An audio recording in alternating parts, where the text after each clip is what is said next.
बिस्मिल्लाहिर्रहमानिर्रहीम। अस्सलामु अलैकुम स्टूडेंट्स, उम्मीद है आप सब खैरियत से होंगे। Fundamentals of accounting by Chaudhry Mohammad Hanif, chapter number 11, final accounts basic 1। Last lecture में हमने जो है प्रॉफिट एंड लॉस की बेसिक्स को पढ़ा था कि प्रॉफिट एंड लॉस में कौन कौन सी चीज़ें आती हैं। इनडायरेक्ट एक्सपेंसेस को स्टडी किया था और इनडायरेक्ट इनकम्स को हमने स्टडी किया था। मैं फिर से एक दफ़ा रिपीट कर देता हूँ, ट्रेडिंग अकाउंट और प्रॉफिट एंड लॉस अकाउंट में कौन कौन सी चीज़ें आती हैं। ट्रेडिंग ट्रेडिंग अकाउंट में दो तरह की चीज़ें आएंगी। डेबिट साइड पे डायरेक्ट एक्सपेंसेस और क्रेडिट साइड पे डायरेक्ट इनकम्स आएंगे। डायरेक्ट एक्सपेंसेस वो हैं जिनका ताल्लुक डायरेक्टली प्रोडक्शन एक्टिविटीज से होता है, चीज़ों को बनाने से होता है। और दूसरा, मैंने आपको हिंट क्या दिया था कि सेलिंग पॉइंट से पहले पहले, यानी कि जहाँ से आप चीज़ें मंगवा रहे हैं, फॉर एग्जांपल आप बाहर के मुल्क से चीज़ें मंगवा रहे हैं और आप बेच रहे हैं लाहौर में किसी जगह पे, ठीक है। तो लाहौर में जो आपका गोदाम है या दुकान वगैरह है, वहाँ बाहर के मुल्क से लेके लाहौर में जब तक चीज़ें नहीं पहुँच जाती, उस वक्त तक जितना खर्चा चीज़ों पे लगता है वो खर्चा, और चीज़ों को बनाने में जो फैक्ट्री में जो खर्चा हो रहा है, सारा का सारा डायरेक्ट एक्सपेंस कहलाएगा। और डायरेक्ट इनकम जो है बेसिकली जस्ट सेल होती है, जो प्योरली बिजनेस एक्टिविटी है, रूटीन बिजनेस एक्टिविटी से जो आप इनकम कमा रहे हैं, जो रेवेन्यू है, उसको हम डायरेक्ट इनकम कहेंगे, ठीक है। और दूसरा, प्रॉफिट एंड लॉस की मैंने आपको बात की थी। प्रॉफिट एंड लॉस में दो तरह की चीज़ें आती हैं, डेबिट साइड पे इनडायरेक्ट एक्सपेंसेस, क्रेडिट साइड पे इनडायरेक्ट इनकम्स। अब इनडायरेक्ट एक्सपेंसेस वो हैं जिनका डायरेक्टली ताल्लुक प्रोडक्शन एक्टिविटीज से नहीं है, जिनका ताल्लुक चीज़ों को बनाने से नहीं है, और ना ही जिनका ताल्लुक सेलिंग पॉइंट से पहले पहले है, ठीक है। इनडायरेक्ट एक्सपेंसेस का ताल्लुक सेलिंग पॉइंट के बाद का है।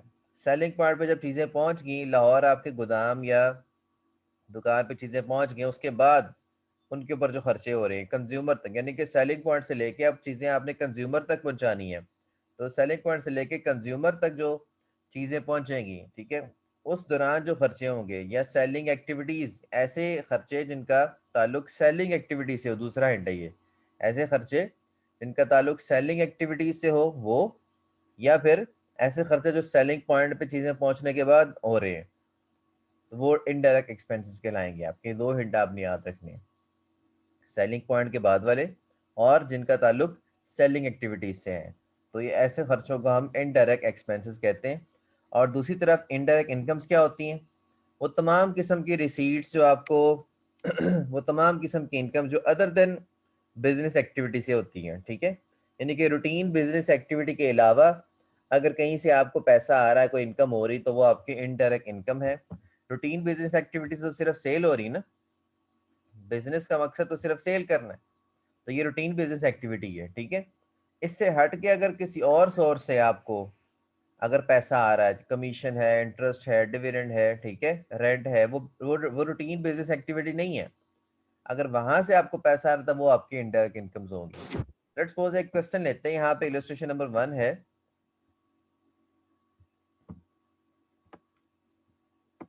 From the following trial balance, Mr. Anjum and Sons prepare trading account and profit and loss account and balance sheet as on December 2005.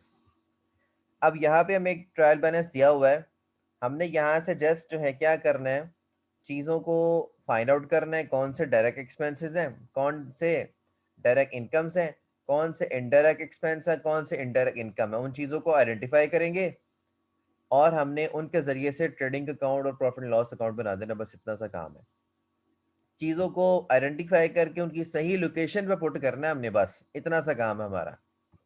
अब सबसे पहले ओपनिंग स्टॉक है, ये कहाँ पे आता है आपको पता है, ट्रेडिंग अकाउंट में सबसे फर्स्ट पे आता है। परचेजेज हैं, ये भी ट्रेडिंग अकाउंट में आती हैं, ठीक है। उसके बाद सेल्स रिटर्न्स हैं, ये डायरेक्ट इनकम और क्रेडिट साइड पे सेल्स में से लेस होती हैं। वेजेस हैं, ये भी डायरेक्ट एक्सपेंस है आपका, ट्रेडिंग अकाउंट में आएगा। उसके बाद टैक्सेस हैं 2000 के, ये आपका इनडायरेक्ट एक्सपेंस है, ट्रेडिंग में नहीं आता, प्रोडक्शन एक्टिविटी से इसका ताल्लुक नहीं है। इसी तरह से इंश्योरेंस, इंश्योरेंस के लिए दो दो आपकी चीज़ें आपने याद रखनी है। अगर तो खाली इंश्योरेंस लिखी हुई है तो ये आप इनडायरेक्ट एक्सपेंसेस में शुमार करेंगे, आप इसको एज्यूम करेंगे सेलिंग पॉइंट के बाद का खर्चा है। अगर इंश्योरेंस इन ट्रांजिट लिखा हो, ठीक है, इंश्योरेंस इन ट्रांजिट लिखा हो तो देन आप इसको जो है ट्रेडिंग में लेके जाएंगे। उसका मतलब ये होगा चीज़ें फैक्ट्री से मंगवाते हुए ये इंश्योरेंस करवाई है आपने, ठीक है। तो खाली इंश्योरेंस आपने इनडायरेक्ट में लेके जानी है। उसके बाद आपका है दी कमीशन। कमीशन चूंकि डेबिट साइड पे है, इसका मतलब ये एक्सपेंस है, ठीक है, ये इनडायरेक्ट एक्सपेंस में आएगा। डिस्काउंट डेबिट साइड पे, इसका मतलब डिस्काउंट अलाउड है, ठीक है, इनडायरेक्ट एक्सपेंस है आपका। कैश आपका जो है वो एक्सपेंस नहीं है, इसको रहने दें अभी, ठीक है। बिल्डिंग भी आपका एक्सपेंस नहीं, ना इनकम है। फर्नीचर भी आपका ना एसेट है, ना जो एक्सपेंस है और ना इनकम है। इसी तरह सैलरी डेटर्स भी आपके ना इनकम है और ना ही एक्सपेंस है। ये सारे के सारे एसेट्स हैं, ठीक है। ये बैलेंस शीट में इस्तेमाल होते हैं, लेकिन हम यहाँ पे इनका यूज़ नहीं करेंगे क्योंकि हम अभी सिर्फ ट्रेडिंग अकाउंट और प्रॉफिट लॉस अकाउंट बना रहे हैं। ये बैलेंस शीट के आइटम्स हैं। उसके बाद सेल्स आपकी डायरेक्ट इनकम है, इनकम साइड पे आएगी ट्रेडिंग अकाउंट में। क्रेडिटर्स लायबिलिटी है, ये नहीं आएगी, ये बैलेंस शीट के आइटम है, ठीक है, इसको इग्नोर करेंगे फिलहाल। कैपिटल भी बैलेंस शीट की आइटम है, इसको इग्नोर करेंगे। उसके बाद परचेजेस रिटर्न्स, ये आपके जो है परचेजेस में से लेस होंगी, ठीक है, ट्रेडिंग अकाउंट में।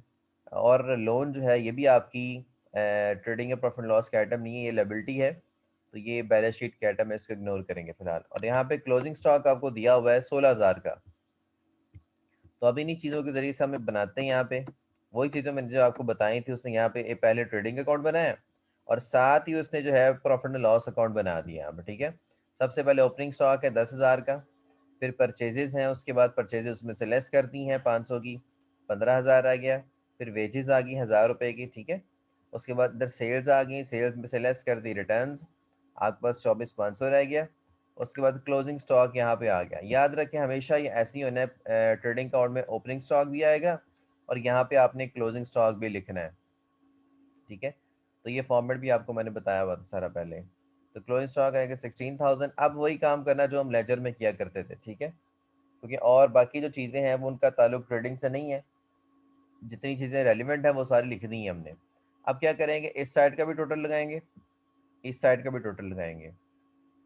जिस साइड का टोटल जो है वो बड़ा होगा वो यहाँ पे टोटल में हम लिख देंगे। अब सारी बात है, ये जो सेल वाली साइड है, डायरेक्ट इनकम वाली साइड है, इसका टोटल ज़्यादा था तो हमने 40,500 इधर भी लिख दिया और 40,500 इधर भी लिख दिया। बाकी हमने क्या किया, इस 40,500 में से हमने 10,000, 1,500 और 1,000 माइनस कर दिया, तो हमारे पास जो बैलेंस आ गया 14,500 का आ गया, जैसे कि हम लेजर में निकाला करते थे बैलेंस, ठीक है। तो ये हमारा बेसिकली है ग्रॉस प्रॉफिट। अगर बैलेंस इस साइड पे आ रहा है तो आपका प्रॉफिट होगा ग्रॉस प्रॉफिट, अगर बैलेंस इस साइड पे आ रहा है तो आपका ग्रॉस लॉस होगा, ठीक है। तो वो ग्रॉस लॉस भी हो सकता है। अच्छा, उसके बाद ये ट्रेडिंग अकाउंट कंप्लीट हो गया। इसी ग्रॉस प्रॉफिट को हमने शिफ्ट करना आगे क्रेडिट साइड पे, क्योंकि प्रॉफिट्स जो होते हैं वो बाय नेचर जो है उनका वो क्रेडिट के काउंट होते हैं, ठीक है। जैसे इनकम क्रेडिट होती है, इस तरह प्रॉफिट भी क्रेडिट के काउंट होते हैं। तो इस ग्रॉस प्रॉफिट ने जो है यहाँ पे कन्वर्ट होना है क्रेडिट साइड पे। अब यहाँ से जो है ना, इस टोटल के नीचे से ये प्रॉफिट एंड लॉस, ये सारा सारा सारा का सारा जो है ना प्रॉफिट एंड लॉस शुरू हो गया, ठीक है।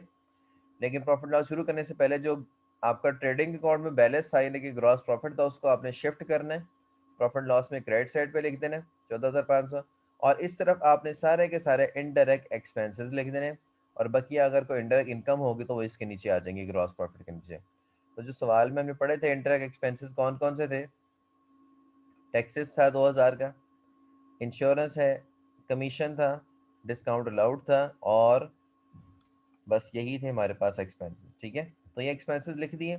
फिर वही काम करना जो हम लेजर में किया करते थे, बाकी चीज़ें ख़त्म हो गई हैं। बाकी चीज़ें तमाम एसेट्स और लायबिलिटीज़ थी, उनका जिक्र हम यहाँ नहीं करेंगे क्योंकि ये यहाँ पे जस्ट एक्सपेंसेस और इनकम्स रिकॉर्ड की जाती हैं और प्रॉफिट आइडेंटिफाई करने के लिए। अब वही काम जो लेजर में किया करते थे, इस साइड का भी टोटल देख लें, इस साइड का भी टोटल देख लें। अब जो साइड बड़ी होगी टोटल में वो हम यहाँ पे नीचे लिख देंगे। 14,500 यहाँ भी लिख दिया हमने और 14,500 हमने यहाँ भी लिख दिया, ठीक है। अब इस 14,500 में से हमने ये सारे 2,600, 250 और 150 निकाल देने। हमारे पास यहाँ पे एक बैलेंस आ गया। इस बैलेंस को हम जस्ट लिख सकते हैं, इसने बड़ी सी स्टेटमेंट लिखी है, आप बेशक ना लिखें, आप जो यहाँ पे जस्ट नेट प्रॉफिट लिख दें, ठीक है। इस बैलेंस के आगे हम लिखेंगे जस्ट नेट प्रॉफिट। और ये जो इसने टू लगाए हुए ना यहाँ पे सारे, और इधर बाय लगाए हैं, ठीक है, ये भी आप बेशक ना लगाएं, ठीक है। आप जस्ट वैसे ही लिख दें ओपनिंग स्टॉक परचेजेस, टू और बाय लगाने की यहाँ पे आपको ज़रूरत नहीं है, ठीक है। तो that's all about this illustration. यहाँ इस इलस्ट्रेशन में अगर कोई क्वेश्चन है तो आप लोग पूछ सकते हैं। Thank you. अच्छा सर, उसके बाद जो है हमारा नेक्स्ट इसमें आता है वो बैलेंस शीट है। तो बैलेंस शीट को समझ लेते हैं कि बैलेंस शीट होती क्या है। ठीक है, आपने डेफिनेशन पहले इसकी पढ़ी हुई है।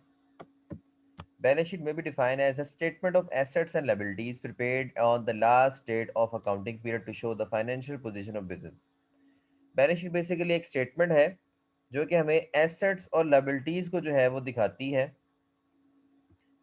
On the last date of accounting period. Business का जो अकाउंटिंग पीरियड है उसके लास्ट डेट पर हमें एसेट्स और लाइबिलिटीज का स्टेटस शो करती है, यानी कि बिजनेस की माली हालत को शो कर रही होती है कि बिजनेस के पास कितने असासे हैं और बिजनेस के पास कितनी वाजबात उसने कितनी उसके ऊपर लाइबिलिटीज हैं। ठीक है, अब ये ऑन द लास्ट डेट का मतलब क्या, फॉर एग्जांपल आपका जो अकाउंटिंग पीरियड है वो जनवरी से दिसंबर तक चलता है, तो 31 दिसंबर आपके लिए जो है वो आपकी लास्ट डेट है। तो 31 दिसंबर को जो है हम बैलेंस शीट बनाएंगे, उसमें हम अपने एसेट्स भी लिखेंगे जो हमारे पास होंगे उस वक्त और अपनी लाइबिलिटीज भी रिकॉर्ड करेंगे। तो यूं हम कह सकते हैं कि ऑन द लास्ट डेट यानी कि 31 दिसंबर को एसेट का स्टेटस भी आपके पास आ जाएगा और बिजनेस के ऊपर जो लाइबिलिटीज हैं, जो वाजबात उसने अदा करने हैं, उसका स्टेटस भी आपको पता लग जाएगा। तो ओवरऑल आपको बिजनेस की जो माली हालत है उसके बारे में अंदाजा हो जाएगा कि बिजनेस की माली हालात कैसे हैं, अब कितने इसके पास अपने पैसे हैं और कितने इसने लोगों के देने हैं।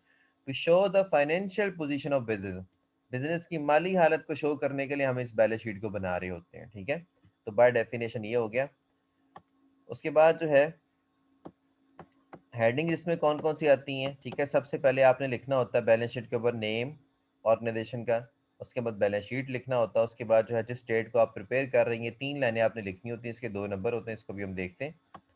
एसेट्स कौन कौन से होते हैं बैलेंस शीट में, करंट एसेट्स होते हैं, ठीक है, फिक्स एसेट्स होते हैं और आपके कॉन्ट्रा एसेट्स होते हैं। ठीक है जी, तो मैंने आपको पढ़ाए हुए करंट एसेट्स कौन से हैं आपके, ठीक है, जिनका बेनिफिट हम विद इन 1 ईयर उठा लेते हैं, वो करंट एसेट्स होते हैं, या जो विद इन ईयर जो है कैश में कन्वर्ट हो जाते हैं। ठीक है, ये लिखा हुआ है in cash which can be quickly converted into after some time. ठीक है, ऐसे एसेट जो कि पहले से ही कैश में हो या जो क्विकली कन्वर्टेड इनटू कैश, ठीक है, कुछ टाइम के बाद कैश में कन्वर्ट हो जाएं, उनको हम करंट एसेट्स कहते हैं, यानी कि विद इन ईयर कैश में कन्वर्ट हो जाएं, या पहले से कैश में हो या विद इन ईयर कैश में कन्वर्ट। जैसे कि कैश है आपके पास, अकाउंट्स रिसीवेबल है, वो लोग जिनसे आपने पैसे लेने होते हैं, जिनको चीज़ें सेल की होती हैं, ठीक है, उनको अकाउंट रिसीवेबल कहते हैं या डेटर्स कह देते हैं उनको।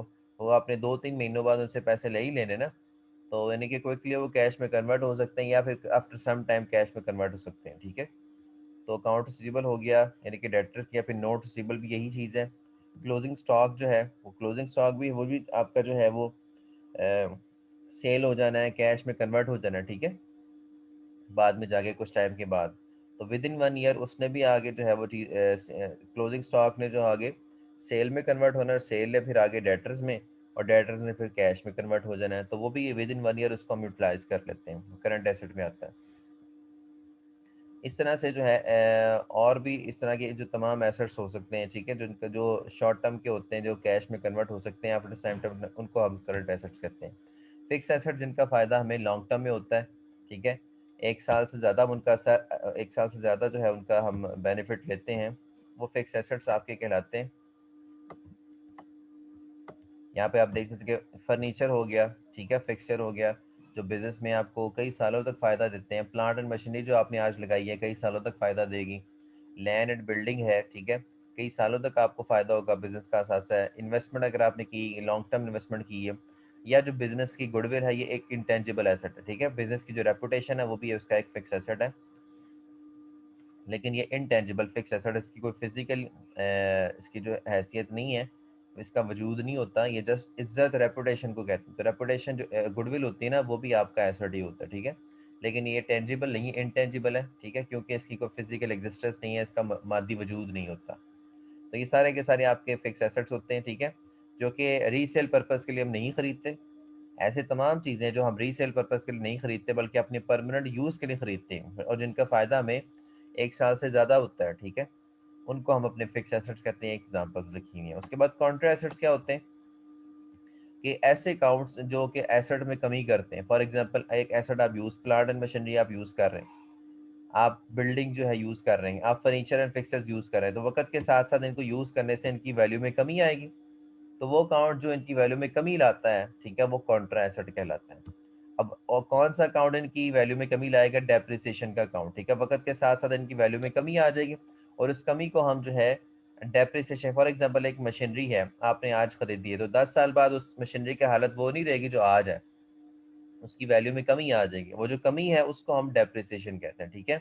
तो डेप्रिसिएशन जो है वो इसकी वैल्यू में कमी करती है, तो डेप्रिसिएशन जो है उसको हम कॉन्ट्रा एसेट कहेंगे। वो तमाम अकाउंट्स जो कि एसेट की वैल्यू में कमी करते हैं। The accounts operated for adjustment against any asset, adjustment against any asset से मुराद क्या है? जो एसेट की वैल्यू में कमी होगी उसको एडजस्ट करना है। Is known as contra assets. For example accumulated depreciation and allowance for uncollectible, ठीक है?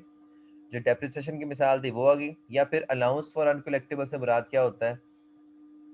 आप सोच रहे होते हैं यार हमने डेटर से पैसे लेने हैं, आपने फॉर एग्जांपल 25,000 की सेल की थी, आपने डेटर से पैसे लेने थे 25,000, लेकिन अब आपको लग रहा है कि आपको उसमें से 5,000 शायद ना मिले, तो वो आपने अपना एसेट जो है 5,000 से कम कर लिया, एक्सपेंस बना लिया, ठीक है? तो ये भी एक कमी का अकाउंट है, अलाउंस अलाउंस मेंटेन कर लिया ये, ठीक है?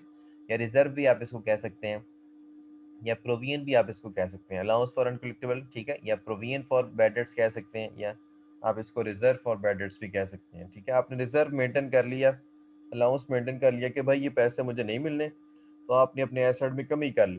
बस जो वो अकाउंट्स जो आपके एसेट्स में कमी ला रहे होते हैं किसी न किसी तरीके से, वो आपके कॉन्ट्रा एसेट्स कहलाते हैं, ठीक है? उसके बाद लायबिलिटीज जो है, लायबिलिटीज की क्लासिफिकेशन क्या है? 3 तरह की लायबिलिटीज होती हैं। एक करंट लायबिलिटीज, एक फिक्स्ड लायबिलिटीज या लॉन्ग टर्म लायबिलिटीज, और एक ऑनर्स इक्विटी, ठीक है? अब इसमें जो है इनको हम दो कैटेगरीज में डिवाइड करते हैं। ये पहली जो दो है ना, करंट और फिक्स, ठीक है, ये एक्सटर्नल लायबिलिटीज हैं, ठीक है, बाहर वालों की। ये पैसे जो हैं बाहर वालों से लिए हैं, बाहर वालों को देने हैं, ठीक है? और जो ऑनर्स इक्विटी है ये इंटरनल लायबिलिटी बिजनेस की, ठीक है, ये मालिक ने पैसा दिया बिजनेस को, ठीक है? बिजनेस के लिए दोनों लायबिलिटीज हैं, चाहे मालिक दे उसको पैसा, चाहे बाहर वाले दें। जो मालिक देगा ना पैसा उसको, वो भी बिजनेस की लायबिलिटी है, उस लायबिलिटी को बिजनेस कहता है ऑनर्स इक्विटी या कैपिटल। और जो बाहर वालों से लिया लोन, वो करंट लायबिलिटी में होगा और फिक्स लायबिलिटी में कंसिडर किया जाएगा, वो एक्सटर्नल लायबिलिटी में शुमार किए जाएंगे, ठीक है? अब समझ लेते हैं कि करंट लायबिलिटीज क्या है और फिक्स क्या है और ऑनर्स इक्विटी क्या होती है। ऐसी लायबिलिटीज जो आपने इमीडिएटली अदा कर देनी है, फ्यूचर में, नियर फ्यूचर में अदा कर देनी इमीडिएटली, ठीक है, उनको हम करंट लायबिलिटीज कहते हैं। जैसे कि आपने सन्ड्री क्रेडिटर्स हैं आपके, या इनको अकाउंट्स पेबल भी कहते हैं। आपने जिस क्रेडिटर्स होते हैं ना आपके, आपने उनसे चीज़ें खरीदनी उधार, ठीक है, तो आज़ारी बात आपने 2 हफ्ते बाद, 3 हफ्ते बाद, 1 महीने बाद या 2 महीने बाद आपने उनको अमाउंट अदा कर देनी है, लिहाजा तो ये इसकी डेफिनेशन पे पूरा उतरता है, ठीक है? They these are the liabilities which are payable immediately और इन नियर फ्यूचर, जो इमीडिएटली अदा कर दी जाए, ठीक है, या फ्यूचर करीब में हम जो है मुस्तकबिल करीब में उनको अदा कर दें, वो आपकी करंट लायबिलिटीज कहलाती है। इसके अलावा बिल पेबल, ये भी आप जो है इसको हम विद इन 1 ईयर भी कह सकते हैं, ठीक है, 1 साल के अंदर अंदर जिनको हमने अदा कर देना है, या इनको मुस्तकबिल करीब में अदा कर देना हमने, ठीक है, वो आपकी करंट लायबिलिटीज है। बिल पेबल भी यही है, ठीक है, नोट्स पेबल भी यही है, ठीक है, आपने विद इन 1 ईयर अदा कर देने होते हैं। और एक्सपेंसेस पेबल, ऐसे तमाम एक्सपेंसेस जो आप विद इन ईयर अदा कर देंगे, ठीक है, वो भी आपकी करंट लायबिलिटीज में। फॉर एग्जांपल इलेक्ट्रिसिटी का बिल आया हुआ आपको, ठीक है, आपके बिजनेस में, आपने वो 1 महीने, उसी 1 महीने बाद आता है, तो 1 महीने बाद आपने उसका बिल अदा कर देना होता है, तो वो आपकी करंट लायबिलिटी में, अगर आपने नहीं अदा किया तो आपकी करंट लायबिलिटी में आएगा, ठीक है? अगर आपने उसको अदा कर दिया हुआ है तो फिर उसको करंट लायबिलिटी में नहीं लिखेंगे। जैसे कि हम बात करते थे ना, क्रेडिटर्स को जब तक पैसे नहीं दिए वो लायबिलिटी में लिखे जाएंगे, जब उनको पैसे दे देंगे तो फिर वो लायबिलिटी नहीं शुमार की जाएगी। इसी तरह से एक्सपेंसेस पेबल भी यही होते हैं, इलेक्ट्रिसिटी का बिल पे करना है, रेंट का बिल पे करना है, ठीक है, आपने किसी को कमीशन अदा करना है, कोई टैक्सेस अदा करने हैं, अगर आपने नहीं किए फिलहाल तो आपकी करंट लायबिलिटी में लिखे जाएंगे, ठीक है, उस वक्त तक जब तक आप अदा नहीं कर देते, क्योंकि ये आपने विद इन ईयर अदा कर देने, शॉर्ट टाइम में अदा कर देने, इसलिए करंट लायबिलिटी में शुमार किया जाता है इनको, ठीक है? वो तमाम चीज़ें जो आप फौरी तौर पे या मुस्तकबिल करीब में अदा कर देंगे, ठीक है, वाजिबात, उन वाजिबात को हम करंट लायबिलिटीज कहेंगे, ठीक है? उसके बाद फिक्स लायबिलिटीज या लॉन्ग टर्म लायबिलिटीज, ऐसी लायबिलिटीज, ऐसे वाजिबात जो आप फौरी तौर पे अदा नहीं करेंगे, या फिर आप मुस्तकबिल करीब में भी अदा नहीं करेंगे, या ये जो लायबिलिटीज है ना, ये आप काफ़ी लंबे अरसे बाद जाके अदा करेंगे, ठीक है? इसमें जो मिसाल आती है ना, लॉन्ग टर्म लोन्स की आ जाती है, मॉर्गेज पेबल है, long long loan from partners है, ठीक है, ये जो आपने लोन वगैरह लिया हुआ है ना, मॉर्गेज मॉर्गेज या प्लेज करवा के, यानी कि चीजें अपनी गिरवी रखवा के, आपने घर वगैरह एक गाड़ी वगैरह गिरवी रखवा के लोन लिया हुआ है, उसको मॉर्गेज कहते हैं, ठीक है। बाज़ वक़्त बंदा अपना घर, प्रॉपर्टी के कागज़ात रखवा के, मॉर्गेज करवा के, चीज़ें गिरवी रखवा के जो है वो लोन ले लेता है, तो उस कॉन्सेप्ट को मॉर्गेज कहते हैं, ठीक है। कि किसी नॉन मूवेबल प्रॉपर्टी को गिरवी रखवा के आपने लोन लिया हुआ है। बहरहाल आपने ये फ्यूचर में अदा तो करना ही है, ज़ाहिर बात बैंक से लोन लिया, उसने अल्लाह वास्ते तो नहीं दिया लोन आपको, ठीक है। आपने जिससे भी लोन लिया, बैंक से लिया या पार्टनर से लिया या किसी दोस्त से लिया आपने उसको अदा करना है वापस में। लेकिन ये आप इमीडिएटली अदा नहीं करेंगे, या फिर आप मुस्तकबिल करीब में अदा नहीं करेंगे। फॉर एग्जांपल 5 साल का लोन लिया या 10 साल का लोन लिया, तो 10 साल बाद, 5 साल बाद आप इसको अदा करेंगे, ये विद इन 1 ईयर अदा नहीं करेंगे, ठीक है। इसको हम जो है वो लॉन्ग टर्म लायबिलिटीज या फिक्स लायबिलिटीज कहते हैं, ठीक है। सिंपल आप ये याद रख लें, जो हमने लायबिलिटीज विद इन 1 ईयर अदा कर देनी है वो करंट है, और जो आफ्टर 1 ईयर अदा करनी है, लंबे अरसे बाद अदा करनी है, वो आपके फिक्स और लॉन्ग टर्म में आ जाएंगे। उसके बाद नेक्स्ट है जी owner's equity, the capital invested by proprietor, ठीक है। डेफिनेशन आपने पढ़ी थी पहले चैप्टर में। तो कैपिटल जो इन्वेस्ट किया जाता है, जो पैसे बिजनेस में लगाए जाते हैं मालिक की तरफ से, ऑनर की तरफ से, उसको हम ऑनर्स की इक्विटी कहते हैं, ठीक है। ऑनर्स का हक कहते हैं वो, या फिर उसको कैपिटल कहते हैं दूसरे लफ्जों में। The capital invested by the proprietor और partners of the business in order to commence the business, business को शुरू करने के लिए, बिजनेस को स्टार्ट करने के लिए मालिक की तरफ से जो पैसा, सिर्फ पैसा नहीं होता, पैसे के साथ और भी चीजें हो सकती है, जैसे कि फर्नीचर भी ला सकता है, बिल्डिंग और लैंड भी ला सकता है स्टार्ट करते वक्त, मशीनरी भी ला सकता है। जो चीजें स्टार्ट करते, बिजनेस को स्टार्ट करने के लिए मालिक लेके आएगा बिजनेस में, या पार्टनर्स लेके आएंगे, वो सारा का सारा जो है वो ऑनर्स इक्विटी में जाएगा, कैपिटल में जाएगा, ठीक है। वो कैश हो, बिल्डिंग हो, लैंड हो, मशीनरी हो, ठीक है, कुछ भी वो लेके आए, चीजें या पैसे, दोनों चीजें आ जाएंगी, ठीक है। तो ये था जी आपके बैलेंस शीट, और बैलेंस शीट के जो थे कंपोनेंट्स थे, एसेट साइड और लायबिलिटी साइड। दो साइड्स होती हैं इसकी, एक साइड पे एसेट्स लिखे जाते हैं और एक साइड पे लायबिलिटीज लिखी जाती है। तो एसेट्स की भी क्लासिफिकेशन मैंने आपको बता दी यहाँ पे, ठीक है, और लायबिलिटीज की भी क्लासिफिकेशन आपको यहाँ पे बता दी है, ठीक है। अब नेक्स्ट इसमें कॉन्सेप्ट आता है मार्शलिंग का। मार्शलिंग और arrangement of assets and liability, assets को लिखना कैसे, ठीक है। अब मसला ये है कि यहाँ पे हम एसेट्स जो है, हमने 3 तरह के एसेट्स पढ़े हैं, ठीक है। तो फिक्स एसेट है, करंट एसेट है, कॉन्ट्रा एसेट, ठीक है। तो पहले किसको लिखा जाए, फिक्स एसेट को लिखा जाए या करंट एसेट को लिखा जाए, ठीक है, ये मसला है। इसी तरह से लायबिलिटीज हैं, लायबिलिटीज में पहले किसको लिखा जाए, करंट को लिखा जाए या फिक्स को लिखा जाए या ऑनर्स इक्विटी को लिखा जाए। ये बेसिकली 3 तरह की तरतीब है, 3 तरतीबें हैं जिनको हम पढ़ेंगे। एक ऑर्डर ऑफ लिक्विडिटी की तरतीब है, एक ऑर्डर ऑफ परमानेंस की है, और एक मिक्स्ड है, ठीक है। ऑर्डर ऑफ जो लिक्विडिटी है, ये बेसिकली जनरली यूज होती है जो आपके सोल ट्रेडर्स होते हैं ना, या पार्टनरशिप फर्म्स होती हैं ना, वो ऑर्डर ऑफ लिक्विडिटी को यूज करते हैं। यानी कि पहले वो अपने जो है यहाँ पे मैं आपको दिखाता हूँ वो किस तरह से करते हैं। लिक्विडिटी, जो शॉर्ट टर्म चीजें उनको पहले लिखते हैं, जो बड़ी चीजों को बाद में लिखते हैं। यहाँ पे आप देख सकते हैं, ये आपकी उसने एग्जांपल दी है बैलेंस शीट की, कि ऑर्डर ऑफ लिक्विडिटी के हिसाब से, लिक्विडिटी का मतलब होता है वो जो चीज़ें कैश में जल्दी कन्वर्ट हो जाती है ना, उनको हम लिक्विड एसेट्स कहते हैं। ऐसे एसेट्स जो कैश में जल्दी कन्वर्ट हो जाएं, या ऐसी लायबिलिटीज जो कैश में जल्दी कन्वर्ट हो जाए, उनको हम लिक्विड कहते हैं। सारी बात है, ऐसे एसेट्स जो कैश में जल्दी कन्वर्ट हो जाते हैं नियर फ्यूचर में, उनको हम करंट एसेट कहते हैं, और ऐसी लायबिलिटीज जो कैश में जल्दी कन्वर्ट होती है उनको हम करंट लायबिलिटीज कहते हैं, ठीक है। तो करंट एसेट्स इसमें पहले लिखे जाएंगे और फिक्स एसेट्स बाद में लिखे जाएंगे, ठीक है। इसी तरह से करंट लायबिलिटीज पहले लिखी जाएंगी, फिर लॉन्ग टर्म लिखे जाएंगे, फिर ऑनर्स इक्विटी लिखे जाएंगे। ये जो तरतीब है ये ऑर्डर ऑफ लिक्विडिटी है। और ये आपकी जो सोल ट्रेडर्स हैं, यानी कि वो बिजनेस इनका एक ही मालिक होता है, जैसे कि दुकानदार है, जनरल स्टोर है, ठीक है, ये वाहद मलकीती कारोबार की मिसाल है। इसको हम सोल ट्रेडरशिप भी कह सकते हैं, सोल प्रोप्राइटरशिप भी कह सकते हैं, ठीक है। तो ये इसमें ये वाला मेथड यूज किया जाता है कि छोटे एसेट्स पहले, बड़े बाद, छोटी लायबिलिटीज पहले, बड़े बाद में, और फिर देन ऑनर इक्विटी। उसके बाद दूसरा होता है ऑर्डर ऑफ परमानेंस। परमानेंस जो होता है मेथड, ये जो है ना, इसमें आपके परमानेंट चीजें पहले लिखी जाती हैं। परमानेंट से, परमानेंस नाम से जाहिर हो रहा है, इसमें बड़ी चीजें पहले हैं, छोटी चीजें बाद में, ठीक होगी बात। तो यहाँ पे जो है, जो बड़े एसेट्स हैं वो पहले लिखे जाएंगे, फिक्स एसेट्स पहले लिखे जाएंगे, और करंट जो है बाद में लिखे जाएंगे। इसी तरह से जो सबसे पहले ऑनर्स इक्विटी लिखी जाएगी, उसके बाद आपके जो है वो बड़ी लायबिलिटीज लिखी जाएंगी और छोटी लायबिलिटीज लिखी जाएंगी आपके यहाँ पे, ठीक है। ये रिवर्स हो जाएगा काम, मतलब फिक्स एसेट्स पहले, करंट बाद में। इसी तरह से यहाँ पे ऑनर्स इक्विटी पहले, फिर लॉन्ग टर्म, और फिर जो है आपकी करंट, रिवर्स हो जाएगा सारा हिसाब किताब परमानेंस में। ठीक है जी, इनको हम जो है परमानेंस मेथड कहते हैं। ठीक है, इसमें लेस परमानेंट जो है उनको बाद में शो किया जाता है, और जब ज़्यादा परमानेंट होते हैं उनको पहले शो किया, क्योंकि लैंड एंड बिल्डिंग ज़्यादा देर तक रहेगी, ये ज़्यादा परमानेंट है बिजनेस में। लेकिन जो आपके पास बिल रिसीवर या डेटर्स हैं वो कम परमानेंट है, क्योंकि वो बहुत जल्दी अरसे में कैश में कन्वर्ट हो जाएगा, वो बाकी नहीं रहेगा। ठीक है, तो जो ज़्यादा परमानेंट है उनको पहले, और लेस परमानेंट को बाद में लिखा जाता है। बहरहाल ये ऑर्डर है, इसको हम फॉलो करेंगे। ये जो मेथड होता है ना, ये बड़ी कंपनीज में यूज़ किया जाता है, जो जॉइंट स्टॉक कंपनीज होती हैं, जैसे प्राइवेट पब्लिक कंपनीज हैं जो स्टॉक एक्सचेंज में लिस्टेड होती हैं, वहाँ पे ये मेथड जो है वो इस्तेमाल किया जाता है। ठीक है, इसके बाद जो है आपका मैंने बता दिया है कि लिक्विडिटी वाला मेथड कहाँ यूज़ होना है। ये आपका यूज़ होना है जी जो सोल ट्रेडरशिप में और पार्टनरशिप में यूज़ होता है।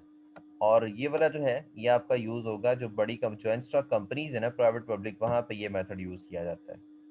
इसके बाद एक और मेथड होता है आपका मिक्स मेथड। ठीक है जी, मिक्स मेथड में क्या होता है, और मिक्स अरेंजमेंट होती है आपकी। ठीक है, ये जो सारी तरतीब है ना, इसको हम मार्शलिंग कहते हैं। ठीक है, जब भी आपसे कोई मार्शलिंग का कॉन्सेप्ट पूछे वो यही है कि हमने किस तरह से जो है बैलेंस शीट में चीज़ों को तरतीब से लिखना है। तो mixed order of arrangement, under this arrangement assets are arranged in order of reliability and liabilities are in order of permanence. ठीक है, यानी कि यहाँ पे जो एसेट वाली तरतीब है, वो जो सबसे पहला मेथड था ना लिक्विडिटी वाला, ठीक है, उसके मुताबिक लिखना है। और जो लायबिलिटीज को हमने परमानेंस मेथड के मुताबिक लिखना है। हमने तीन मेथड पढ़े ना अभी तक, पहला जो है वो आपका लिक्विडिटी वाला था, दूसरा परमानेंस वाला था। लेकिन मिक्स में क्या करेंगे, एसेट्स को हम जो है पहले मेथड के मुताबिक लिखेंगे, ठीक है, लिक्विडिटी मेथड के मुताबिक, या और लायबिलिटीज को हम जो है वो लायबिलिटी साइड को हम परमानेंस मेथड के मुताबिक लिखेंगे, यानी कि लॉन्ग टर्म जो है पहले कैपिटल, फिर लॉन्ग टर्म, और फिर करंट। यहाँ पे जो है लिक्विडिटी के मुताबिक, यानी कि करंट पहले और फिक्स बाद में। ठीक है, तो ये थी बैलेंस शीट की तरतीब। अभी नेक्स्ट वीडियो में हम जो है इसके एक एग्जांपल को स्टडी करेंगे, बैलेंस शीट बनानी किस तरह से। यहाँ तक अगर आपको बैलेंस शीट की तरतीब में या बैलेंस शीट की किसी आइटम में मसला है कि कौन सी चीज़ क्या है, करंट एसेट में, फिक्स एसेट में, कॉन्ट्रा एसेट में, या फिर इधर जो है long term liabilities, current liabilities या कैपिटल में मसला है, तो आप लोग डिस्कस कर सकते हैं। Thank you so much.